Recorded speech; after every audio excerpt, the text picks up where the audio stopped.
Labis ang dalamhati ng pamilya ng overseas Filipino worker na si Mary Ann de Vera, isang caregiver sa Israel na nasawi dahil sa umiigting na tensyon sa nasabing bansa.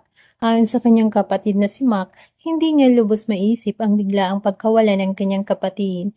Sa isang pahayag, emosyonal niyang sinabi, "Huling I love you na pala iyon. Hindi ko alam kung kakayanin ko, kapatid ko." Si Mary Ann ay nagtatrabaho bilang caregiver sa Israel upang masuportahan ang kanyang pamilya sa Pilipinas.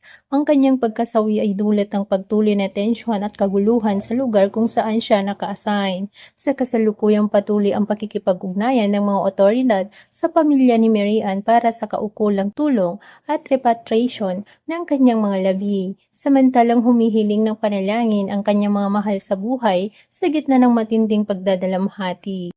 Patuloy namang pinapayuhan ang mga Pilipino sa Israel na maging maingat at sumunod sa mga abiso at pamahalaan para sa kanilang kaligtasan.